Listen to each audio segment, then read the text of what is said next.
Hello students, चलिए start करते हैं। Linear programming chapter 12 of class 12 का इंट्रोडक्शन पार्ट इस वीडियो में कवर करेंगे। बेसिक सी चीजें जो हमारी लीनियर प्रोग्रामिंग के अंदर यूज होती हैं उनको एक बार यहाँ पे समझेंगे और बाकी चैप्टर्स करेंगे, वहां से अच्छे से क्लियर होती चली जाएंगी चीजें। तो थोड़ा सा बेसिक ओवरव्यू लेके चलना जरूरी है। यहाँ पे इस चैप्टर के अंदर मेन जो पॉइंट आते हैं वो एक तो ऑब्जेक्टिव फंक्शन होता है और एक सब्जेक्ट टू कंस्ट्रेंट होता है। फिजिबल रीजन होता है, बाउंडेड अनबाउंडेड रीजन होता है। क्योंकि ग्राफिकल पोर्शन है तो वो छोटी छोटी चीजें हम यहाँ पे एक बार समझ लेते हैं, बाकी अपना चैप्टर के साथ अच्छे से क्लियर हो जाएंगी। सबसे पहले बात आती है कि लीनियर प्रोग्रामिंग को हम यूज कहाँ पे करते हैं, क्योंकि कोई भी चैप्टर स्टार्ट करते हैं तो हमें पता होना चाहिए इसका यूज कहाँ पे होने वाला है। अब जैसे मान लो कोई भी ट्रेड वगैरह है या फिर मार्केटिंग वगैरह में आप पैसे लगाते हो या फिर कोई इंडस्ट्री में पैसे लगाते हो, कोई भी आपने इंडस्ट्री कर रखी है या कोई बिजनेस है और किसी टाइप का भी बिजनेस हो सकता है आपका, तो इन चीजों में अगर आप कोई पैसा लगाते हो, कोई यूज करते हो, कोई भी प्रोडक्ट बनवाते हो या बेचते हो, सेल करते हो, जो कुछ भी है वो सब कुछ किसके अंदर आता है? लीनियर प्रोग्रामिंग के अंदर। ठीक है, इसके अंदर सबसे पहली जो चीज आती है बच्चों वो आती है ऑब्जेक्टिव फंक्शन। मोस्ट इंपॉर्टेंट चीज है ये ऑब्जेक्टिव फंक्शन। और इस ऑब्जेक्टिव फंक्शन को आप किस तरीके से लिखोगे? ऐसे लिखा मिलेगा आपको, z is equal to A X plus B Y. और जो ये z होता है ना, इसको आपको क्या करना होता है? या तो मैक्सिमाइज करना होता है या फिर मिनिमाइज करना होता है। अब देखो, बिजनेस से रिलेटेड अगर बात करें, अगर आप बिजनेस कर रहे हो तो मैक्सिमाइज किस चीज को करना चाहोगे और मिनिमाइज किस चीज को करना चाहोगे? बस ये माइंड में सोचो अपने। मैक्सिमाइज किसको करना चाहोगे? प्रॉफिट को, कि बिजनेस किया है तो मैक्सिमम से मैक्सिमम प्रॉफिट हम कमा सकें। मिनिमाइज किसको करना चाहोगे? अपनी कॉस्ट को, कॉस्ट ऑफ प्रोडक्शन को। अब कोई भी चीज बना रहे हो, मान लो आपने एक पेन का बिजनेस किया, आप इस पेन को बना रहे हो बच्चों। अब इस पेन को बनाने में जो कॉस्ट है उसको तो आप मिनिमाइज करना चाहोगे, कम से कम कॉस्ट आए। लेबर का है इस पे खर्च, इसका जो प्लास्टिक का ओवर कवर है वो आपका है, या फिर इसकी नीडल है, या फिर इसका जो अंदर जो हमारा रिफिल डला हुआ है, इन सबको मिला के जो कॉस्ट आ रही है, मान लो आपकी 5 रुपीज आ रही है और आपने इसको बेच दिया 10 रुपीज में, तो आपका प्रॉफिट कितना हो गया? 5 रुपीज। एक दूसरा कहीं आपने एक बंदा मिला जो आपको रॉ मटेरियल जो है इसका सारा का सारा 4 रुपीज में प्रोवाइड कर रहा है। कितने रुपए में प्रोवाइड कर रहा है? 4 रुपीज में। पहले वाला 5 रुपीज में प्रोवाइड कर रहा था, दूसरे वाला 4 में प्रोवाइड कर रहा है कि मैं सारी चीजें इसकी 4 रुपीज में आपको प्रोवाइड कर दूंगा, और आपको बेचना फिर भी 10 रुपीज का है। तो मैक्सिमम प्रॉफिट कहां से हो रहा है? जहां पे आपको इसका रॉ मटेरियल 4 रुपीज में मिल रहा है, 6 रुपीज का प्रॉफिट पर पीस हो रहा है, और दूसरे वाला जो पहले वाला था उससे आपका कितना प्रॉफिट हो रहा है? 5 रुपीज। तो आपको ऐसी कंडीशंस देखनी होती है कि आपका प्रॉफिट तो मैक्सिमाइज हो जाए, ये हो गया हमारा प्रॉफिट, और मिनिमाइज क्या हो जाए? Cost of production. Cost of production. किसी भी बिजनेस को सक्सेस करने के लिए यही दो चीजें तो होती हैं, कॉस्ट ऑफ प्रोडक्शन कम होना चाहिए और प्रॉफिट मैक्सिमम होना चाहिए। यही चीज होती है हमारी ऑब्जेक्टिव फंक्शन। ठीक है, ऑब्जेक्टिव फंक्शन और किसी टाइप से भी हो सकता है। जैसे मान लो ऑब्जेक्टिव फंक्शन हो जाए, अब आप 12th क्लास का सिलेबस कर रहे हो, आपके माइंड में ऑब्जेक्टिव आएगा कि मुझे, आप यूट्यूब पे वीडियो सर्च करने लग जाते हो, कोई भी टॉपिक के लिए वीडियो सर्च करते हो, तो अब क्या देखते हो? 2-4 वीडियो जो टॉप में आ रही हैं उनमें से कम टाइम में किसने बताया है। टाइम जरूर देखते हो कि किसने कम टाइम में वीडियो बनाई हुई है, उस टॉपिक के ऊपर किसने ज्यादा टाइम में बनाई हुई है। अब जैसे लीनियर प्रोग्रामिंग का इंट्रोडक्शन है, एक टीचर ने बना रखी है भाई 25 मिनट की वीडियो, एक टीचर ने बना रखी है 10 मिनट्स में वीडियो। ठीक है, ये नेक्सा क्लासेज ने बना रखी है या किसी और टीचर ने बना रखी है, मान लो एग्जांपल, और ये आ गया अदर चैनल। आप वीडियो देखते हो, नेक्सा क्लासेस से आपको 10 मिनट में मिल गई। 10 मिनट में आप ये देखोगे, 10 मिनट में अगर आपको सारी बेसिक कंसेप्ट मिल गए तो आप किस चैनल पे जाना प्रेफर करोगे? नेक्सा क्लासेस पे। अब 25 मिनट के अंदर आपको बहुत सारा टाइम तो वेस्ट हो गया, डबल से भी ज्यादा टाइम वेस्ट हो गया, और वही कंटेंट जो यहां पे 10 मिनट्स में मिल रहा है वही 25 मिनट में मिल रहा है, तो आप कौन से चैनल को प्रेफर करोगे? 10 मिनट को। यही हो गया ऑब्जेक्टिव। मतलब कम टाइम में ज्यादा नॉलेज कहां से मिल रही है? समझ में आ गई ना बात? ऑब्जेक्टिव फंक्शन क्या हो गया आपको पता लग चुका है। ठीक है, उसके बाद आता है हमारा subject to constraint. Second condition जो होती है सब्जेक्ट टू कंस्ट्रेंट।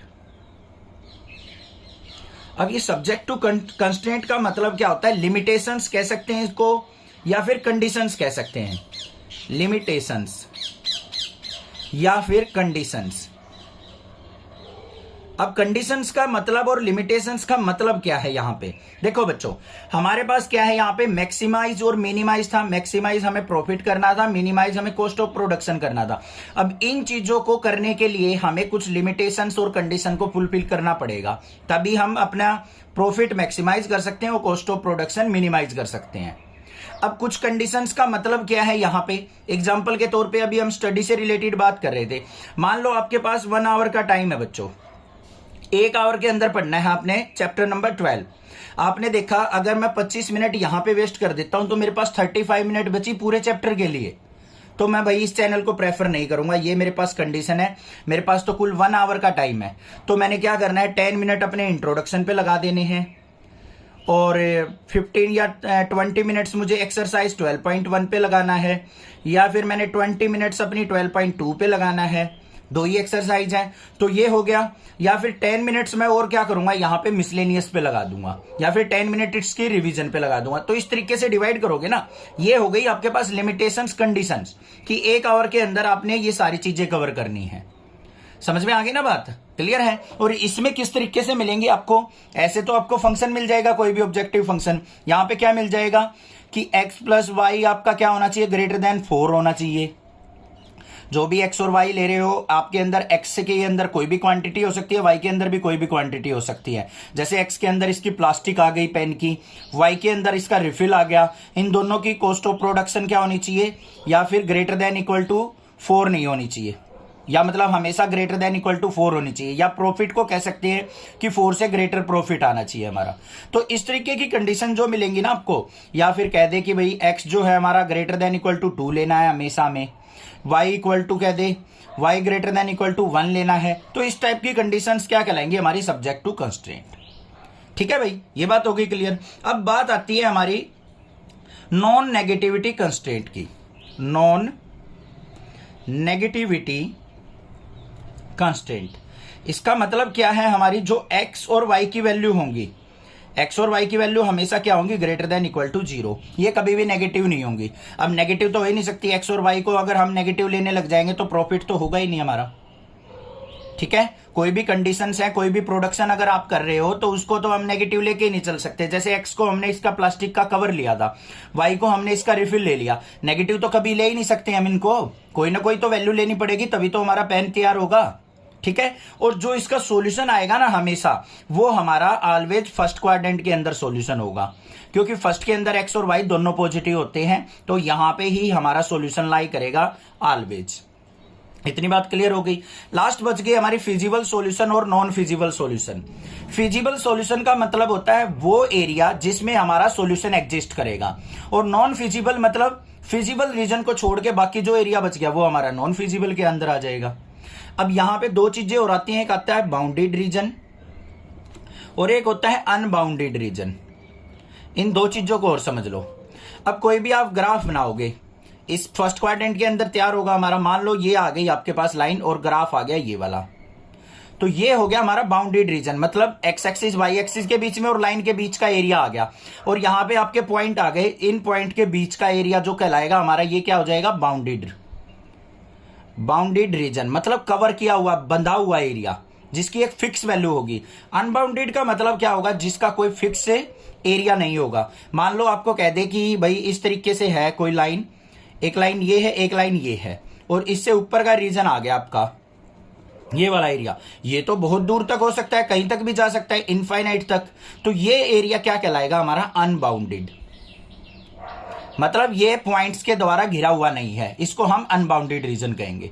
बस ये चीजें चलेंगी चैप्टर के अंदर, बाकी कुछ भी नहीं है। अब हमने मैक्सिमम यहाँ पे 10 मिनट्स तक लिखा था कि भाई लीनियर प्रोग्रामिंग का जो इंट्रोडक्शन है 10 मिनट में कवर करेंगे। हमने नियर अबाउट 10 मिनट में ही कवर कर लिया।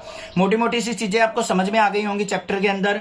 ऑब्जेक्टिव फंक्शन क्या होगा? कोई भी ऑब्जेक्टिव आपको ये काम करना है, कंडीशंस को ध्यान रखते हुए करना है, तो वो आपकी सब्जेक्ट टू कंस्ट्रेंट हो गई। और ऑलवेज हमारा सॉल्यूशन फर्स्ट क्वाड्रेंट में लाई करेगा। बाउंडेड और अनबाउंडेड रीजन क्या होगा वो आपको बता दिया। फिजिबल और नॉन फिजिबल भी बता दिया आपको। ऑन अनफिजिबल, फिजिबल मतलब हमारी कंडीशंस को फुलफिल करता हुआ रीजन कहलाएगा, और फिजिबल रीजन को हो गया कौन सा होगा, जो हमारी कंडीशंस को फुलफिल नहीं करेगा। तो चैनल को सब्सक्राइब करना आने वाली वीडियोज की नोटिफिकेशन के लिए, और अपने नेक्सा क्लासेस चैनल को सपोर्ट करते रहिए। Thank you students for watching Nexa classes video.